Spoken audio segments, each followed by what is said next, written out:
आज यहां जो भी सबसे अच्छा गाना गाएगा उसे 1 करोड़ रुपए का इनाम दिया जाएगा। गार्ड ने तेज आवाज में कहा, ए लड़के, इधर क्या कर रहा है? राजू घबरा गया। मुझे 1 करोड़ जितना है, अंदर जाने दो, राजू ने धीरे से कहा। बस एक मौका दे दीजिए मैडम, मेरी मां बहुत बीमार है। साला भिखारी, तू दलित तू क्या गाएगा? शहर की सबसे आलीशान कॉलोनी आज कुछ अलग ही चमक रही थी। सड़क के दोनों तरफ लंबी लंबी लाइटों की झालरें टंगी थीं। हर पेड़ पर रंग बिरंगी रोशनियां लिपटी हुई थीं, जो हवा के साथ हल्की हल्की हिल रही थीं। दूर से देखने पर ऐसा लग रहा था जैसे पूरी सड़क किसी फिल्म के सेट में बदल गई हो। बड़े बड़े गेट फूलों से सजाए गए थे। लाल गुलाब, सफेद ऑर्किड और पीले गेंदा के फूलों से बनी सजावट इतनी सुंदर थी कि हर गुजरने वाला कुछ पल रुककर देखे बिना नहीं रह पा रहा था। गेट के बाहर कई सुरक्षा गार्ड खड़े थे। उनके चेहरे गंभीर थे और आंखें हर आने जाने वाले पर नजर रख रही थीं। सड़क पर महंगी गाड़ियों की कतार लगी थी।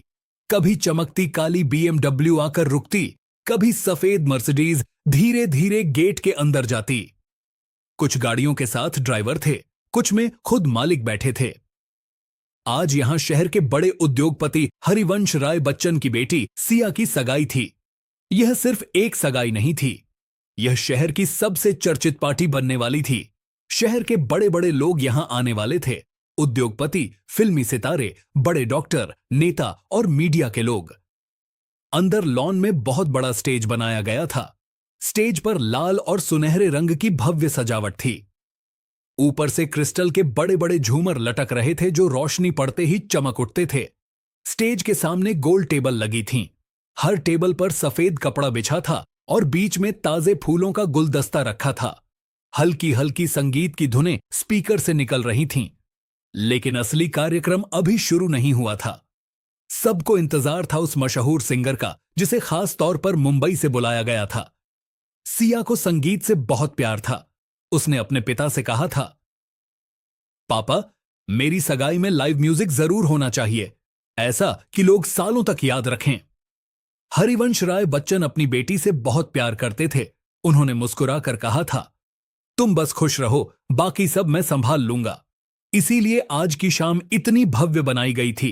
अंदर मेहमान हंस रहे थे, बातें कर रहे थे, वेटर जूस और स्नैक्स परोस रहे थे। लेकिन उसी चमकदार कॉलोनी के बाहर कुछ ही दूरी पर एक बिल्कुल अलग दुनिया भी थी।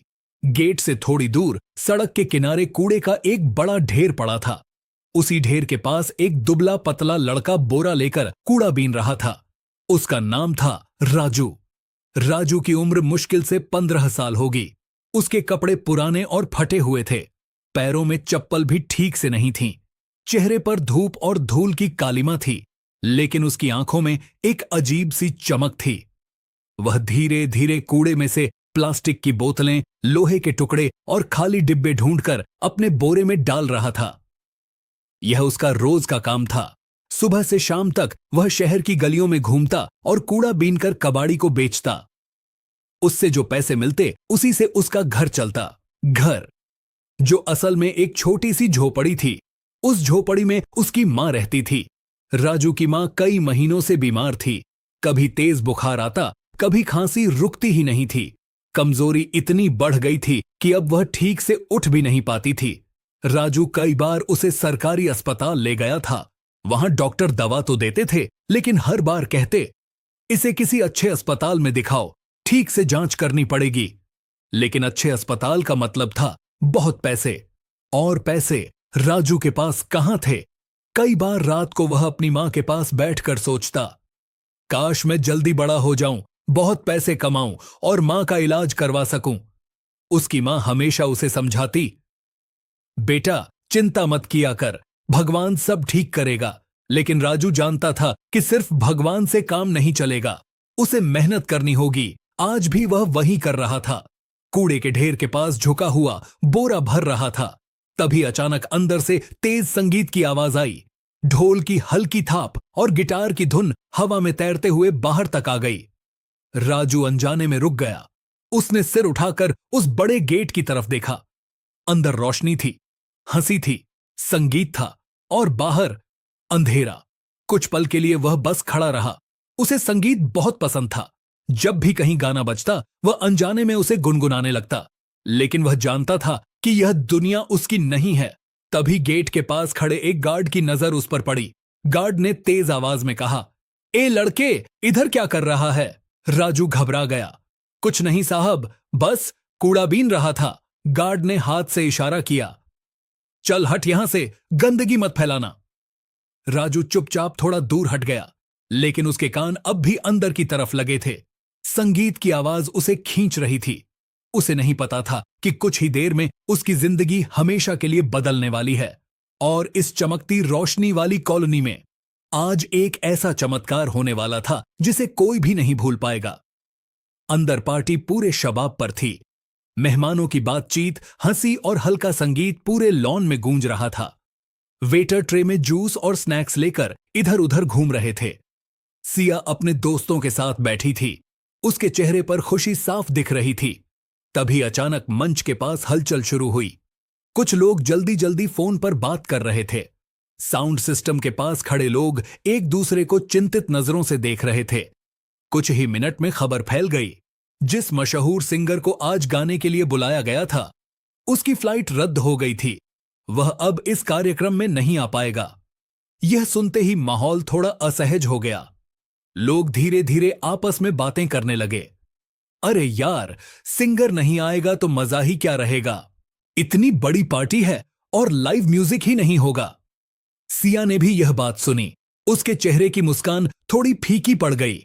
उसे सच में संगीत बहुत पसंद था।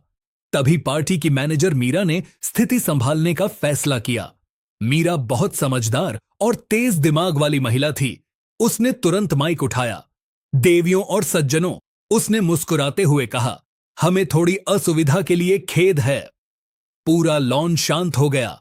हमारे मुख्य गायक आज किसी कारण से यहां नहीं आ पा रहे हैं, लेकिन हम इस शाम को यूं ही फीका नहीं जाने देंगे। लोग उत्सुक होकर सुनने लगे। मीरा ने आगे कहा, आज यहां जो भी सबसे अच्छा गाना गाएगा उसे 1 करोड़ रुपए का इनाम दिया जाएगा। कुछ सेकंड के लिए सन्नाटा छा गया।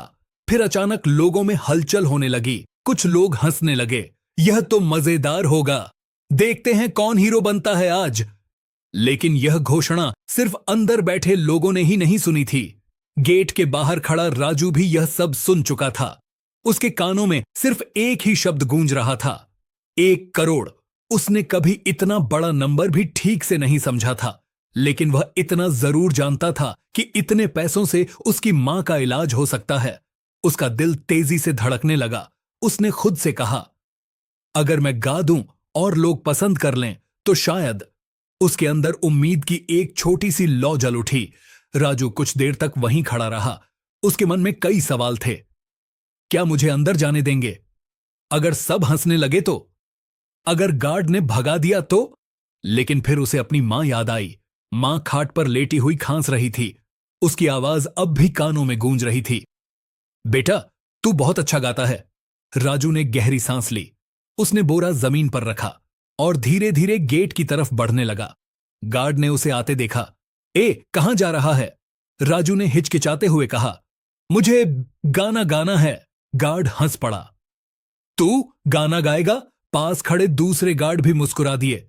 चल चल, अपना काम कर। लेकिन राजू वहीं खड़ा रहा। उसकी आंखों में डर था, लेकिन उससे ज्यादा उम्मीद थी। उसी समय पार्टी मैनेजर मीरा उधर से गुजरी। राजू ने हिम्मत करके कहा, मैडम, मैं गा सकता हूं। मीरा रुक गई। उसने राजू को सिर से पैर तक देखा। फटे कपड़े, गंदे पैर, हाथ में कूड़े का बोरा। उसके चेहरे पर असंतोष आ गया। यह कोई जगह है तुम्हारे जैसे लोगों के लिए? उसने कठोर आवाज में कहा। राजू ने धीरे से कहा, बस एक मौका दे दीजिए मैडम, मेरी मां बहुत बीमार है। मीरा चिढ़ गई। सिक्योरिटी, इसे बाहर करो। राजू का दिल बैठ गया। वह मुड़ने ही वाला था, तभी किसी ने पीछे से कहा, रुकिए। यह आवाज सिया की थी। सिया ने पूरा दृश्य देख लिया था। वह धीरे धीरे आगे आई।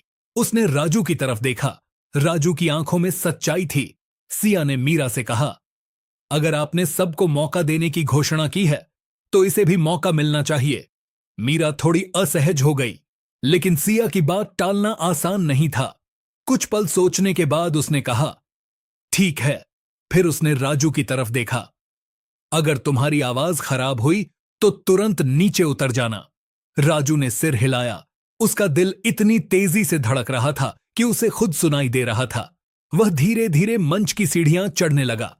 मंच पर पहुंचते ही तेज रोशनी उसकी आंखों में पड़ी। वह कुछ पल के लिए रुक गया।